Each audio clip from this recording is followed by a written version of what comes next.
Singareni collieries company limited వారి ఆధ్వర్యంలో కొత్తగూడెం, ప్రకాశం మైదానంలో ఘనంగా 76వ గణతంత్ర దినోత్సవ వేడుకలు. Voice over. భద్రాద్రి కొత్తగూడెం జిల్లా, కొత్తగూడెం ప్రకాశం మైదానంలో సింగరేణి కాలరీస్ కంపెనీ లిమిటెడ్ వారి ఆధ్వర్యంలో 76వ గణతంత్ర దినోత్సవ వేడుకలను ఘనంగా నిర్వహించారు.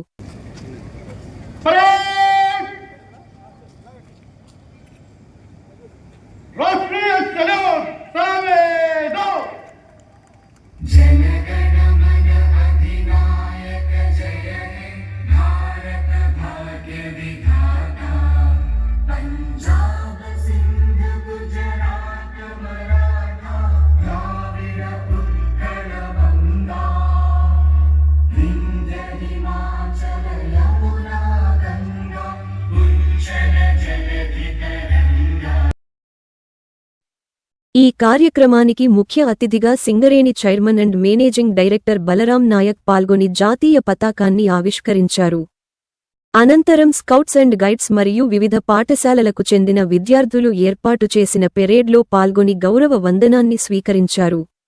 ఈ సందర్భంగా ఆయన మాట్లాడుతూ తెలంగాణ రాష్ట్రం ఏర్పడిన తరువాత నిరంతరం విద్యుత్ సరఫరా చేసేందుకు సింగరేణి సంస్థ విద్యుత్ సంస్థలకు బొగ్గు అందజేసేందుకు కృషి చేస్తుందని, అలాగే నూతన బొగ్గు బావుల ద్వారా యువతకు ఉద్యోగ ఉపాధి కల్పించేందుకు చర్యలు చేపట్టామని, రానున్న రోజుల్లో కొత్త బొగ్గు గనుల ఏర్పాటుకు ఎంతో కృషి చేస్తున్నట్లు ఆయన అన్నారు.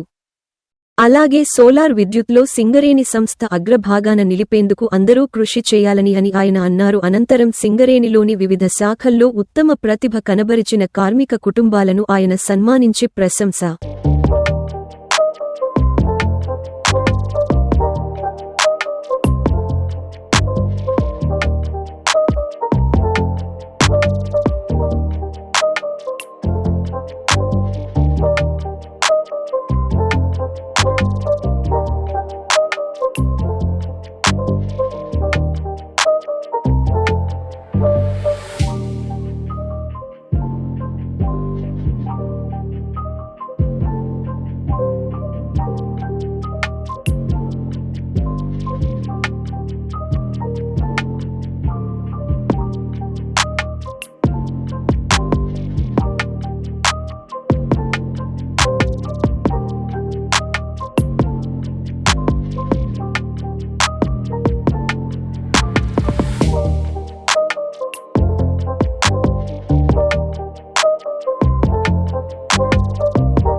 ఎంతో పవిత్రమైనది.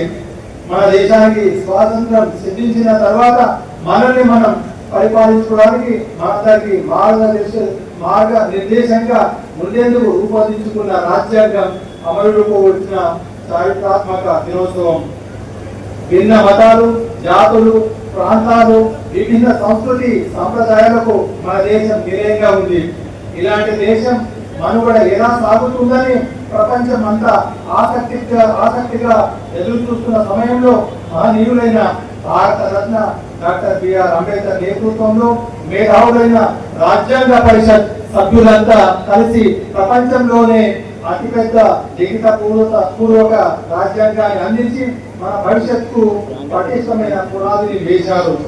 రాష్ట్ర ముఖ్యమంత్రి వర్యులు శ్రీ ఏ రేవంత్ రెడ్డి గారు, ఉప ముఖ్యమంత్రి వర్యులు శ్రీ బట్టి విక్రమార్క మల్లు గారి ఆదేశాల మేరకు ప్రణాళికబద్ధంగా మనము 9 ఏళ్లుగా నిరీక్షిస్తున్న ఒడిశాలోని నైన్ బొగ్గు బ్లాక్ లో ఈ ఏడాది నుంచే బొగ్గు ఉత్పత్తి ప్రారంభించుకోబోతున్నాము.